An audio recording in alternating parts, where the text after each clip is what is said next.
Okay, let's continue. We have the nucleus, and its system type is control system. The nucleus stores genetic material, the DNA. The nucleus controls cell activities and directs protein synthesis. Nucleolus, the type, this is genetic and protein synthesis system. Nucleolus produces ribosomal, which is RNA, so we call it RNA, ribonucleic acid, and assembles ribosome subunits. Ribosomes, this is the protein synthesis system. Ribosomes, these are the site of protein synthesis. Endoplasmic reticulum, the RAP-ER. So the type, system type is, it's the protein processing system. It modifies and transports proteins made by ribosomes. Endoplasmic reticulum, it's lipid and detox. Synthesizes lipids and detoxifies drugs and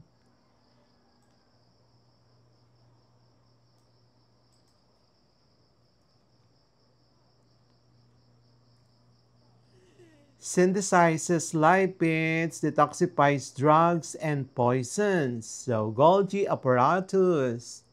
This is a Golgi body. This is for packaging and transport system. Golgi apparatus or the Golgi body modifies packages and distributes protein and lipids. Mitochondria. This is the type of this is energy system. Mitochondria produces ATP through cellular respiration, which is the powerhouse of the cell. Chloroplast, this is for the plant cells only, for photosynthetic system. Convert solar energy into chemical energy, and that is glucose. Vacuole, this is system type, storage system. Vacuole stores water, nutrients, and waste.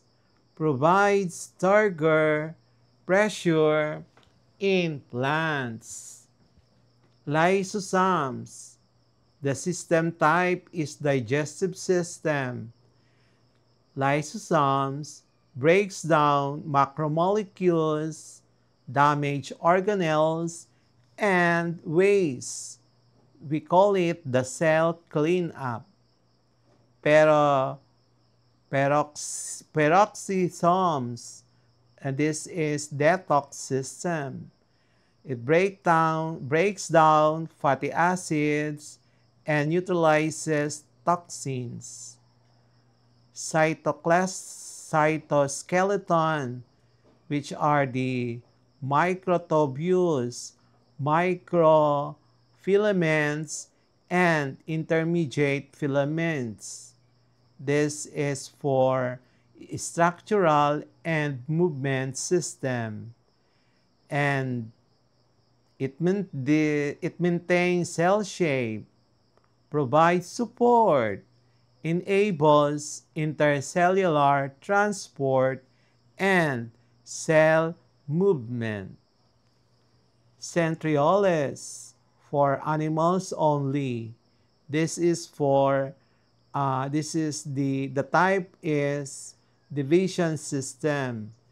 And centrioles helps organize spindle fibers during cell division. The cell wall for plant, fungi, and bacteria.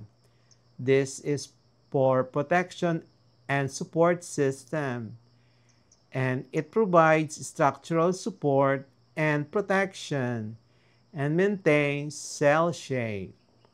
Plasmodesmata for plants. The type of the system is communication system. Plasmodesmata channels between plant cells for exchange of substances. Challenging questions for our Quarter 3 Biology Lesson 2, diagram supplied, linking structure and function in biological systems. Number 1. Create a diagram showing the relationship between the cell membrane and its role in selective permeability and communication with the environment. So that is the illustration. The cell membrane, selective permeability, and communication with the environment. So you see there the small molecules that if permitted, they can get inside the cell. And then we have there receptor. We also have there the membrane protein and then the signal. So here we also have here the transport protein in the carrier and also the transport protein and then the surface receptor, selective permeability. So only those which are allowed can enter the cell membrane. So we have their active transport. And then we have the zygote, and then the ligand, extracellular membrane.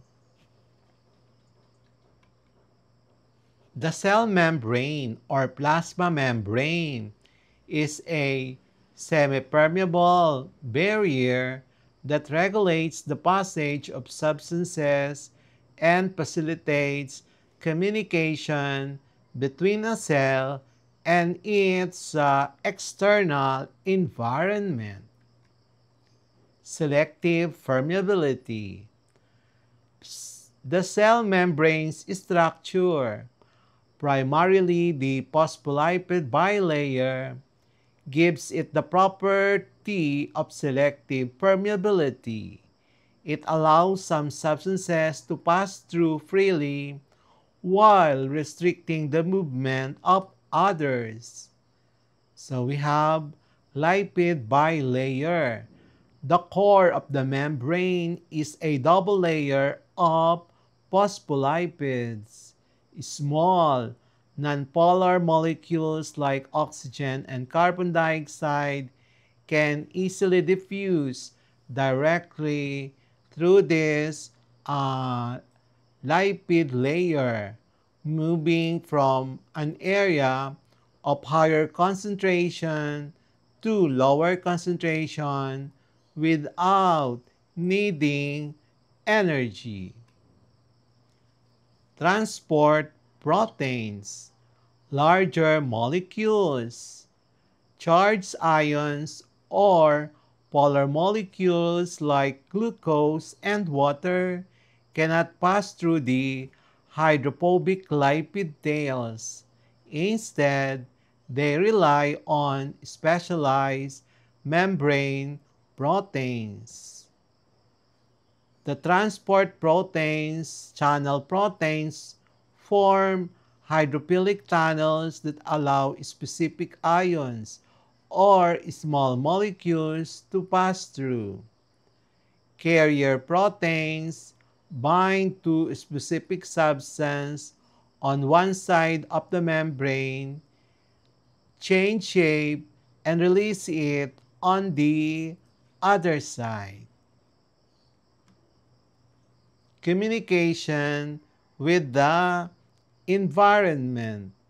The cell membrane is also essential for receiving and sending signals, allowing the cell to respond to its surroundings.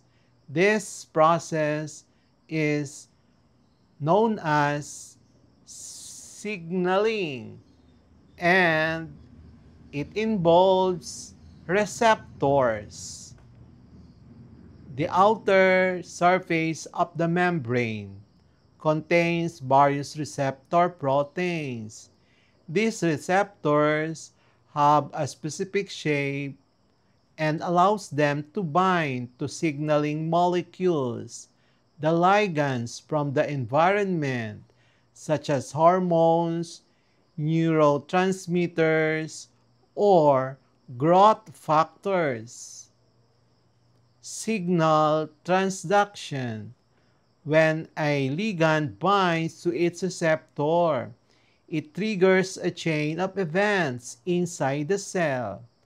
The signal is relayed and amplified, leading to a specific cellular response, such as changing gene expression, initiating cell division, or altering metabolism. Active transport pumps use energy, which are the ATP, adrenaline triphosphate, to move substances against their concentration gradient. MCA practice problem number 2.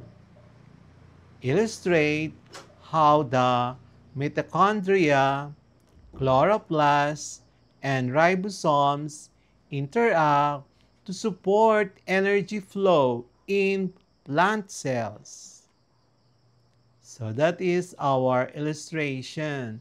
So you'll see there the chloroplast, the cell membrane, the mitochondrion, the glucose, the ATP, the oxygen, the protein, the mRNA, the ribosomes.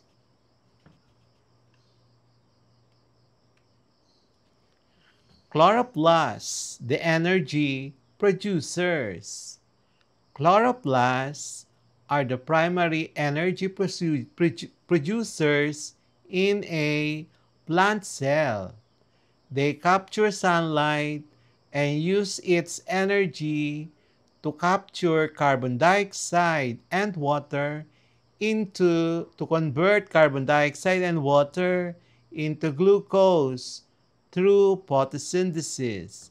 This process stores energy in the chemical bonds of glucose and releases oxygen as a byproduct. Mitochondria, the energy converters. Mitochondria, found in both plant and animal cells, are often called the powerhouses. They take the glucose produced by the chloroplast and breaks it down through cellular respiration to create ATP. ATP is the main energy currency of the cell, providing the immediate energy needed for most cellular processes. This process consumes energy and produces carbon dioxide and water, creating a cyclical relationship with photosynthesis. We will have the next part of our Quarter 3 Biology Lesson 2.